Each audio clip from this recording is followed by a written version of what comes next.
सफ़ेद पोशाक पहने गोरे बच्चों की एक मंडली यरूशलेम के एक विशाल सभागार के मंच पर पहुंची। अनूठे किस्म की सुंदरता से संपन्न इन बच्चों ने कौतूहल और गर्व के साथ सामने बैठे दर्शकों को देखा और एक मधुर किंतु कपा देने वाला गीत इन बच्चों के समवेत स्वर में फूट पड़ा। चंद्रमा निहार रहा है आसमान से, मेरी पीठ पर भोजन का एक छोटा सा थैला है, हमारे पैरों तले फैले रेगिस्तान का दूर तक कोई और छोर नहीं, बस थोड़ा और अपने पैर उठाओ, एक आखिरी कोशिश यरूशलेम की दिशा में। नमस्ते, मेरा नाम है रवित कुमार। स्वागत है आप सभी का आपके अपने यूट्यूब चैनल पर। यह कवि हेम इडिसिस का लिखा यात्रा गीत था, जिसमें इथियोपिया यहूदियों के प्रोमिस्ड लैंड इजराइल के सफ़र का वर्णन किया गया था। दर्शकों ने तालियां बजाकर खुशी जाहिर की कि यह शायद इडिसिस का इरादा नहीं था और उत्साही श्रोताओं ने इस ओर ध्यान नहीं दिया था, लेकिन बच्चों का यह गीत इथियोपिया यहूदियों के अपने पूर्वजों के मुल्क में आकर बसने के अत्यंत विचलित कर देने वाले और अत्यंत भयावह अध्याय का वर्णन करता था।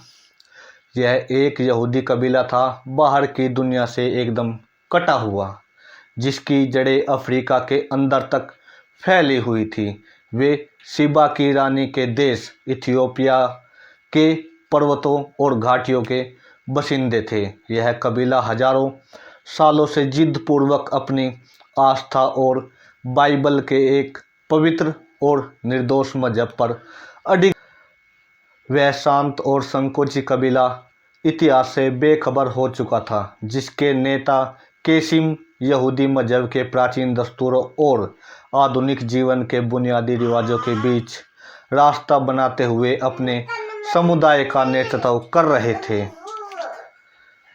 वे पिता से पुत्र और मां से बेटी तक आती रही परंपरा से प्रेरित होकर पीढ़ी दर पीढ़ी उस दिन का सपना देखते रहे जब वे इजराइल के लिए कूच कर सकते थे।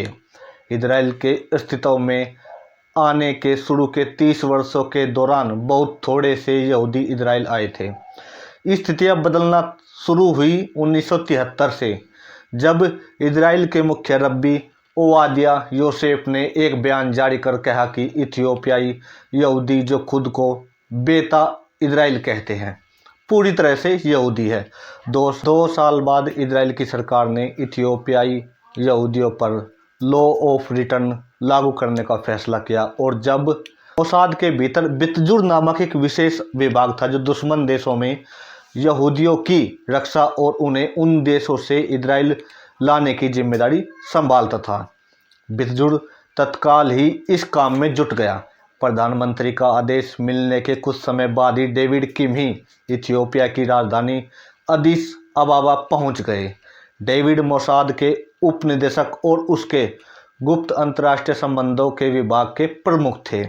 वे इथियोपिया के शासक मेंगिस्तु हेली मरियम से मिलने गए थे। उन दिनों इथियोपिया यहूदियों के लिए मुल्क छोड़कर जाने के दरवाजे बंद हो गए थे। इथियोपिया में गृह युद्ध चल रहा था और मेंगिस्तु ने विद्रोहियों के खिलाफ इजराइल से मदद की गुहार की थी। डेविड ने ओर से विद्रोहियों के खिलाफ कार्रवाई करने से इनकार तो कर दिया, लेकिन उन्होंने हथियार देने का वचन दे दिया, वह भी एक शर्त पर। मेंगिस्तु यहूदियों को देश छोड़कर जाने की इजाज़त दे देंगे।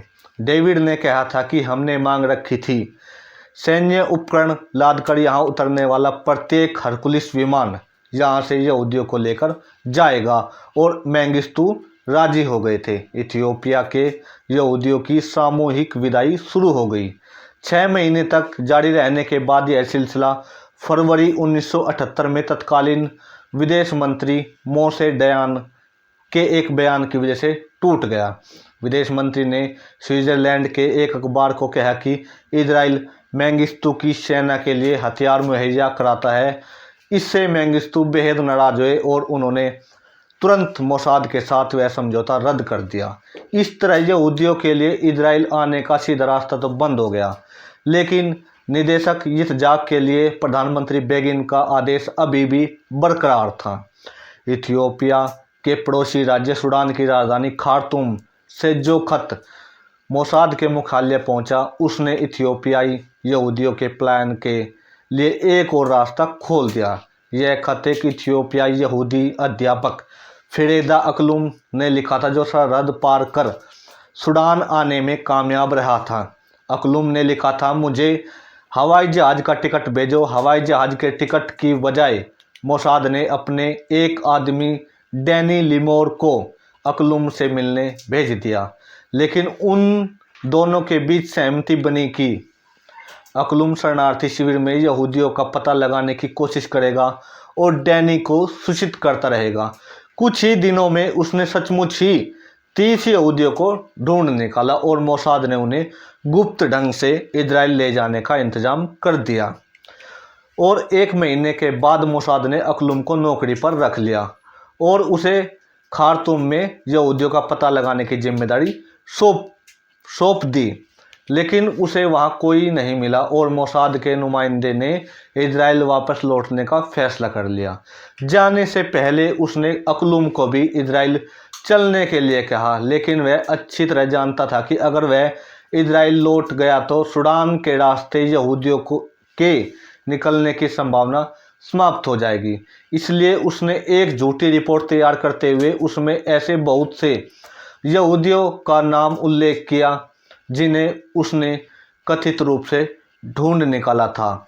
उसने वह रिपोर्ट मोसाद को फैक्स कर दी और कहा कि वह उनकी देखभाल के लिए सूडान में रुक रहा है। रिपोर्ट में जिन यहूदियों का जिक्र किया गया था उनका वजूद तो वाकई था, लेकिन वे सूडान में नहीं थे। वे अभी भी इथियोपिया के अपने गांव में रह रहे थे। अकलुम गांव में गया और उसने वहां के यहूदियों को इजराइल जाकर बस जाने के लिए तैयार करने की कोशिश की। यह अफवाह जंगल में आग की तरह फैल गई और जेरूसलम जाने का एक गुप्त रास्ता खोज लिया गया है। पहले थोड़े से आदमी, फिर कुछ परिवार और अंत में पूरे के पूरे गांव के लोग अपना छोटा मोटा सामान बांधकर निकल पड़े। बूढ़ों, स्त्रियों और बच्चों समेत हजारों लोग गुपचुप इथियोपिया से निकल पड़े। वे एक मसीहाई सपने से दूध और शहद के देश में वापसी के वादे से प्रेरित थे। उन्होंने भोजन पानी का इंतजाम किया, सरहद पार की और रेगिस्तान का थका देने वाला खतरनाक सफ़र शुरू कर दिया। वे रात भर चलते और दिन में गुफाओं और दरारों में छिप जाते। कई लोग बीमार हो गए और मर गए। बच्चे पानी की कमी से अपनी माताओं की बाहों में मर गए। कुछ लोगों को सांप बिच्छू ने काट लिया तो कुछ बीमारी की वजह से मर गए। जो भोजन पानी अपने साथ लेकर आए थे वह काफ़ी नहीं था। कुछ समूहों को लुटेरों ने लूट लिया और कभी कभी जाते जाते वे शवों का ढेर लगाते गए। वर्षों बाद अभिनेत्री मेरिता ब्रूस, जिसने इस सफ़र में हिस्सा लिया था, उसने इस तबाही का वर्णन किया था। उसने लिखा था कि हर सुबह यात्री अपने दोस्तों के शवों की गिनती किया करते थे। कभी कभी रेत में 10 शव होते तो कभी 15। ऐसा कोई परिवार नहीं था जिसने कम से कम एक बच्चे को खोया नहीं था। इथियोपियाई यहूदियों को यरूशलेम के दरवाजे में प्रवेश करने के अपने ख्वाब की भारी कीमत चुकानी पड़ी। 4000 से ज़्यादा यहूदी सफ़र के विभिन्न पड़ाव के दौरान मारे गए। कनाडा के एक यहूदी जिसने सूडान के शिविर में काम किया था, उसे वहां पर यहूदियों की दशा देखकर गहरा आघात पहुंचा था और उसने इजरायली नुमाइंदों की इस बात के लिए तीखी आलोचना की थी कि वे अपनी मुहिम को कारगर तरीके से पूरा करने में नाकामयाब रहे थे। इस बीच मोसाद के उप निदेशक नाहुम एडमोनी ने मोसाद के निदेशक के रूप में कार्यभार संभाला। एडमोनी ने पिछले वर्षों के दौरान इथियोपियाई यहूदियों को इजराइल लाने के अपने सशक्त इरादों से अपनी अनूठी पहचान बना ली थी। एडमोनी ने यहूदियों को बेल्जियम के रास्ते इजराइल लाने के लिए अपने आदमियों को काम पर लगा दिया। एक यहूदी व्यापारी जो एक छोटी सी एयर चार्टर कंपनी का मालिक था, उसने अपने बोइंग विमानों की मदद से इस मुहिम में मदद करने के लिए सहमति दे दी। इस तरह 18 नवंबर 1984 को रात 1:20 पर पहला बोइंग विमान सूडान में उतरा। भूखे, थके और बुरी तरह जख्मी 250 शरणार्थी इस विमान में सवार हो गए और रात 2:40 पर पहले विमान ने ब्रसेल्स में एक छोटे से पड़ाव के साथ इजराइल के लिए उड़ान भरी। अगले 47 दिनों में इन बोइंग विमानों ने 36 गुप्त उड़ानें भरी, जिनमें लगभग 7,800 यहूदियों को लेकर इजराइल गए। इस बीच एक यहूदी एजेंसी के अध्यक्ष टूल डुलविन ने एक बयान जारी कर दिया, जिसमें कहा गया था कि एक यहूदी कबीला हमारे वतन लौटने को है। इस खबर के अखबार में प्रकाशित होने के बाद न्यूयॉर्क कर दिए। 3 दिन बाद इजराइल के प्रधानमंत्री शिमोन पेरेस ने संसद में बयान दिया कि इजराइल की सरकार ने कार्रवाई की है और वह भविष्य में भी अपनी शक्ति भर, बल्कि उससे आगे जाकर इस अभियान को तब तक जारी रखेगी जब तक आखिरी यहूदी अपने वतन नहीं लौट आएगा। ठीक उसी दिन सूडान ने उड़ानों को रद्द कर दिया और यह ऑपरेशन रुक गया। सूडानी सरकार बौखलाई हुई थी, अखबारों में प्रकाशित लेखों से नहीं, बल्कि इजराइल के प्रधानमंत्री के बयान से, जिन्होंने इस खबर की पुष्टि कर दी थी। तब एक अमेरिकी अधिकारी ने कहा था कि अगर इजराइल 1 महीने तक खामोश होता तो इथियोपिया के सारे यहूदी इजराइल लौट गए होते। अमेरिका के उपराष्ट्रपति जॉर्ज H.W. बुश इजराइल के इस अभियान से बेहद प्रभावित हुए और उन्होंने कार्रवाई करने का निश्चय कर लिया। कुछ सप्ताह बाद अमेरिकी एयरफोर्स के 7 हरकुलिस विमान सूडान के अल कदरीफ हवाई क्षेत्र में उतरे। इन विमानों में CIA के कई एजेंट सवार थे। अमेरिकी टास्क फोर्स ने ऑपरेशन क्वीन ऑफ शिबा आरंभ किया और सूडान में बचे 500 यहूदियों को सीधे इजराइल वायुसेना के हवाई क्षेत्र में लाकर छोड़ दिया। इसके लगभग 6 साल बाद मई 1991 में ऑपरेशन सोलोमन शुरू किया गया। इस दौरान इथियोपिया में गृहयुद्ध चल रहा था।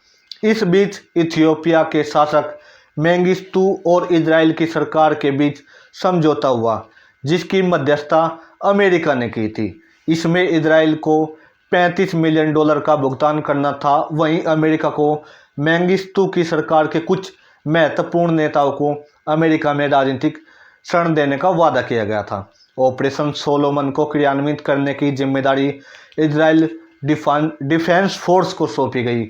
उप सेना अध्यक्ष अमोन लिप्किन शाहक ने कार्रवाई की कमान संभाली। उनके आदेश से इथियोपिया में 30 विमान भेजे गए।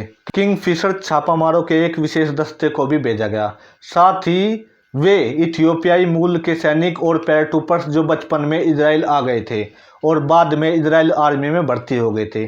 34 घंटे के अंदर 14,400 यहूदी हवाई अड्डे पर लाए गए, तुरंत फुरत विमान में सवार किए गए और इजराइल रवाना कर दिए गए। इस अभियान के दौरान एक विश्व कीर्तिमान टूट गया। एक विमान लगभग 1,087 प्रवासियों को लेकर उड़ा, लेकिन जब वो उतरा तो उसमें 1,088 लोग सवार थे। उस उड़ान के दौरान एक महिला ने एक शिशु को जन्म दिया था।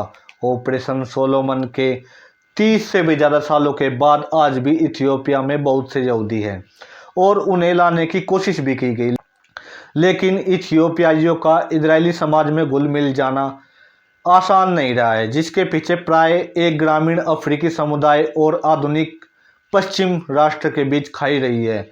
लेकिन इसके पीछे कुछ मजहबी नेताओं के दो टूक पक्षपात या इस तरह के भद्दे दावे भी रहे हैं कि इथियोपियाई असली यहूदी नहीं है।